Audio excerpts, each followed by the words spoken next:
John Whalley has been painting and drawing since he was just a child, having completed his first oil painting at the age of 8. An American realist, his attention to detail is evident in all of his work. John says he is simply responding to the beauty that speaks softly in his subjects. There we go.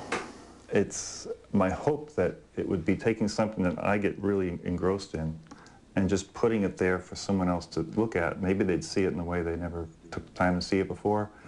And I try not to leave anything out. I like to tell the whole story of what I'm looking at. John Whalley grew up in upstate New York, where his mother, an artist herself, encouraged him to draw and paint at a very early age. She had gone to Pratt Institute, so paints were always around the house, and pencils. And my father, on the other hand, was an engineer, but he observed everything. I can remember sitting with him.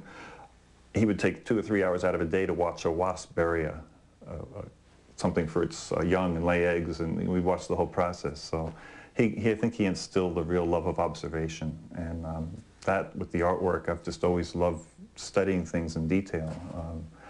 Bugs, things in nature when I was younger, and then as I got older, objects, many of which have a lot of wear and tear to them, and textures. Well, this will be a great space, huh? It'll be nice, yeah. John showed me the new studio he is building in Nobleboro. Here, he will overlook Damariscotta Lake and do his work. The view will be great when we get the plastic off the windows. In addition to his work as an artist, he has dedicated years of his life to working with street kids in Florida, Central America, and Brazil.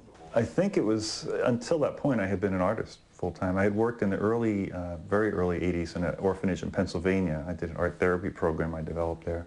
And I guess my whole life has always been a dual career, and I've always been involved with kids as well as my fine art work. And, but in Brazil, it was, I think, just seeing the desperateness of the situation for the kids, and the differences you could make were very obvious. And seeing kids that came in one condition, and months later, they'd be these wonderful, blossoming kids. John's career as an artist simultaneously blossomed.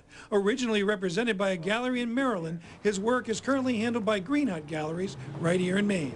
And he recently had a 4-by-5-foot piece on exhibit at the Portland Museum of Art. I just love the idea of these old, Ellen found them, it's a box of old pencils from the early 1900s. And I picked about 11 of them that seemed like they were asking to be drawn. And then I had a page from an old notebook from the Civil War days that had writing on one side, math problems, and on the other side, a person had practiced calligraphy with ink, and it bled through. So on that old sheet of paper, I lined these up, and it just was perfect. So but I did it very large, and the scale of a large drawing hits you in a way that they don't when they're small. John has been called a realist of consummate skill. His subjects, whether they are tools or people, can be quite ordinary in nature, but he sees them as beautiful, and the reality makes them so. They start with a lot of basic tones put in, and there are layers and layers of texture built up. And what I usually do is start a few at a time, because you get partway through one and you need to take a rest from it. So you move to another one and work on that.